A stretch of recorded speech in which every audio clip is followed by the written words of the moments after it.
ఆశీస్సులెప్పుడు నాకు తోడుగానే ఉంటాయి. నా గురించి ఎప్పుడు బాధపడకు, భయపడకు. అవును శ్రీవల్లి, నిన్నెవరు కిడ్నాప్ చేశారు? ఇప్పుడు నువ్వెలా ఇంటికి వచ్చావు? ఆ కిడ్నాపర్స్ ఏమైపోయారు?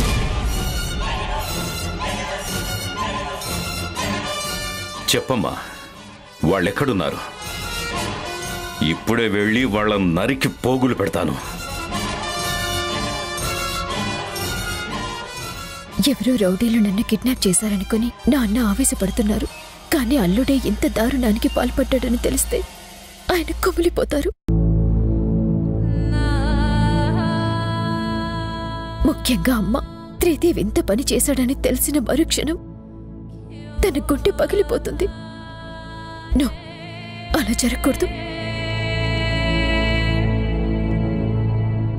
అడిగిన దానికి సమాధానం చెప్పకుండా ఆలోచిస్తావేంటి శ్రీవల్లి?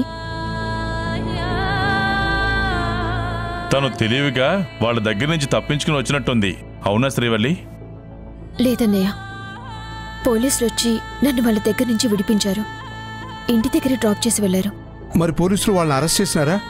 నిన్ను కిడ్నాప్ చేసిన వాళ్ళెవరో నీకు ఇంతకు ముందే తెలుసునా? అసలు ఎందుకు చేసినారో చెప్పినారా? లడ్డు, రాగానే ఎంక్వైరీ చేసినట్టు ఆ ప్రశ్నలేమిటి? ముందు తనని కాస్త రిలాక్స్ అవనివ్వండి. నా బిడ్డ ఎప్పుడు తిందో ఏమిటో. ఆగమ్మా, నీకు తినడానికి ఏమైనా తీసుకొస్తానే.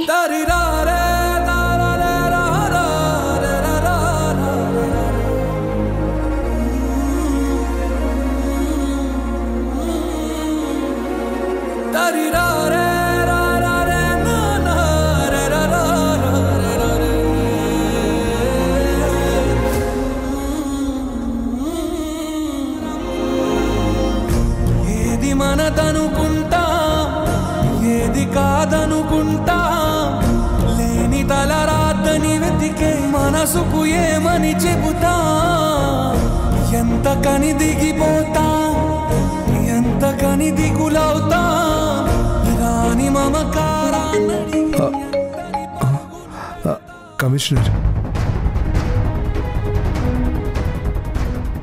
కమిషనర్ గారు, మా అమ్మాయిని సేఫ్గా ఇంటికి చేర్చినందుకు మీకు థ్యాంక్స్ చెప్తున్నాను. ఆ కిడ్నాపర్స్ ఏం చెప్పారు సార్? వాళ్లను వదలకూడదు. నా కూతురుని కిడ్నాప్ చేసినందుకు మీరేం చేస్తారో నాకు తెలీదు. మళ్ళీ వాళ్ళు జీవితంలో బయటికి రాకూడదు. చచ్చేంత వరకు జైల్లోనే ఉండేలా కేసు ఫైల్ చేయండి సార్. అలాగే సార్, మీరు ఒకసారి స్టేషన్కి వస్తే డీటెయిల్స్ అని మాట్లాడుకుందాం. బయలుదేరుతున్నా. లడ్డు బావా, పోలీస్ స్టేషన్కి వెళ్దాం పద. అలాగే.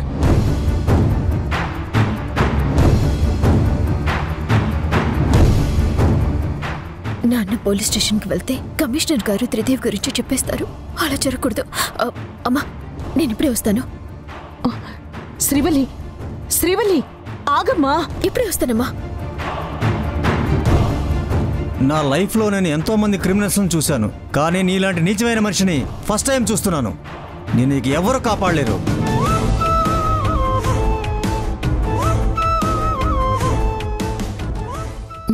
నమస్తే సార్.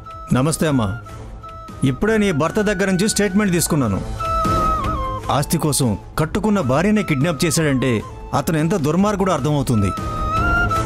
నువ్వేం భయపడకమ్మా. వాడి మీద కేసు ఫైల్ చేసి కనీసం 10 ఏళ్లు జైలు శిక్ష పడేలా చేస్తాను. నేను ఆల్రెడీ మీ నాన్నగారికి ఫోన్ చేసి స్టేషన్కి రమ్మన్నాను. ఆయనతో కూడా మాట్లాడి రేపే వీడిని కోర్టులో సబ్మిట్ చేస్తాను. వీడికి బెయిల్ కూడా రాకుండా చేస్తాను. సార్, ఒక నిమిషం. ఏంటమ్మా? నాకు మీరు హెల్ప్ చేయాలి. ఏంటో చెప్పమ్మా. నా భర్తే నన్ను కిడ్నాప్ చేశాడన్న విషయం మా నాన్నగారికి చెప్పకండి సార్. వాట్? అవును సార్. అతను ఎంతో ఉత్తముడని, మంచివాడని మా అమ్మ నాన్న అనుకుంటున్నారు. కానీ ఇప్పుడు ఈ విషయం తెలిస్తే వాళ్ళు అస్సలు తట్టుకోలేరు. ఇతను అల్లుడు కాదు, కొడుకు అన్నంత గొప్పగా ఫీల్ అవుతున్నారు మా నాన్న. ఆయనంత నమ్మించాడు ఇతను. ఆ మహానుభావుడు చాలా పెద్ద నటుడు సార్. మా అమ్మ హెల్త్ అంత బాగోలేదు. ఈ పరిస్థితుల్లో అతను ఇలా చేశాడని తెలిస్తే మా అమ్మ మాకు దక్కదు. అందుకనే మిమ్మల్ని రిక్వెస్ట్ చేస్తున్నాను. అందుకని నేరం చేసిన వాడిని వదిలేయమంటావా? ఇప్పుడు వాడిని వదిలేస్తే రేపు మళ్ళీ ఎలా చేయడానికి గ్యారంటీ ఏంటి? అసలు నిన్ను వెతికి పట్టుకోవడానికి మేము ఎంత తిరిగామో, ఎంత టెన్షన్ పడ్డామో నీకు తెలుసా? నీ ఇన్ఫర్మేషన్ తెలిసే వరకు స్టేషన్ నుండి ఏ పోలీస్ ఆఫీసర్ ఇంటికి వెళ్ళలేదు. మీ నాన్నగారు గంటకోసారి ఫోన్ చేసి మా మీద ప్రెషర్ పెడుతూ మొత్తం డిపార్ట్మెంట్ని పరుగులు పెట్టించారు. లీవ్లో ఉన్న పోలీసులను కూడా పిలిపించి నీకోసం గాలించాం. ఇంతమంది కష్టపడి రిస్క్ చేసి నిన్ను కాపాడితే కిడ్నాపర్ నీ భర్త అయ్యేసరికి వదిలేయమంటున్నావా? అసలు నువ్వేం చేస్తున్నావో నీకైనా అర్థమవుతుందా? సార్, మీరెంతో కష్టపడి రిస్క్ చేసి మరీ నన్ను కాపాడారు. అది నాకు తెలుసు. నేను ఇలా మిమ్మల్ని అడగటం కరెక్ట్ కాదని కూడా తెలుసు. కానీ మా అమ్మా నాన్నల గురించి ఆలోచించి మిమ్మల్ని సహాయం అడగకుండా ఉండలేకపోతున్నాను. ప్లీజ్ ఈ ఒక్క విషయంలో నాకు సహాయం చేయండి. నో, నేను ఈ విషయంలో నీకు హెల్ప్ చేయలేను. అతను నీకు భర్త కావచ్చు, కానీ నా దృష్టిలో ఒక క్రిమినల్. ఒక సిన్సియర్ పోలీస్ ఆఫీసర్ ఎప్పుడు నేరస్తులను శిక్షిస్తాడు, కానీ తప్పించుకోనివ్వడు. బంధాల కోసం, బంధువుల కోసం ఇలాంటి వాళ్ళని వదిలేస్తే సమాజం మొత్తం నేరస్తులతో నిండిపోతుంది. సారీ శ్రీవల్లి, నేను వాడిని వదలను. కానిస్టేబుల్స్ సార్, అతన్ని తీసుకుని పోలీస్ స్టేషన్కి వచ్చేయండి. అలాగే సార్.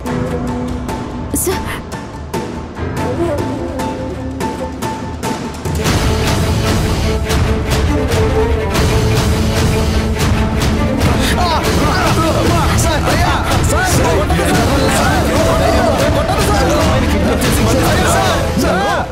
కృష్ణ, కొంచెం గ్యాప్ ఇవ్వండి.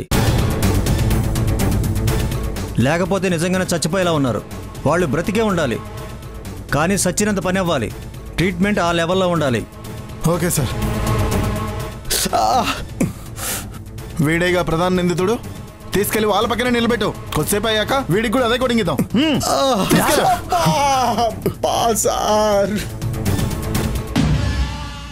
బావా, ఎలాగూ దొరికారు కాబట్టి వెంటనే పోలీస్ కేసు వద్దు. కమిషనర్ గారికి నచ్చజెప్పి కాళ్ళు చేతులు కట్టేసి కార్లో పడేద్దాం. గోడౌన్కి తీసుకెళ్ళి మన శ్రీవల్ని బంధించినట్టు బంధించి వాళ్ళ సంగతి నేను చూస్తాను. ఎంత ధైర్యం ఉంటే వాళ్ళు నా మేనగోళ్ళని కిడ్నాప్ చేస్తారా? గోడౌన్ వరకు ఎందుకు లడ్డు, స్టేషన్లోనే వాళ్ళ అంతు చూస్తాను చూడు. చట్టాన్ని చేతుల్లోకి తీసుకోకూడదని ఆలోచిస్తున్నాను, కానీ లేదంటే వాళ్లను కత్తికోకండగా నరికేసేవాడిని. చంపకపోయినా చంపేంత పనిచేద్దాం బావా.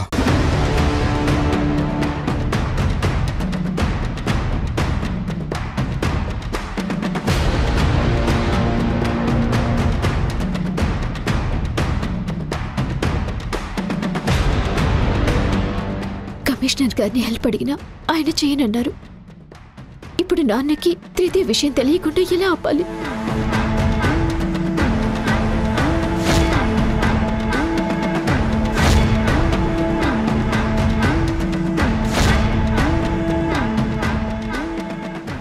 లడ్డు మామ, నాన్న.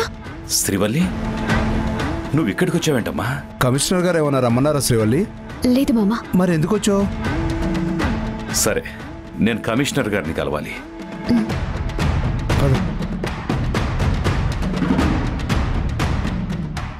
రండి సార్, కూర్చోండి. కమిషనర్ గారు, మా అమ్మాయిని కిడ్నాప్ చేసిన రాస్కల్స్ ఎక్కడ? వాళ్ళేనండి.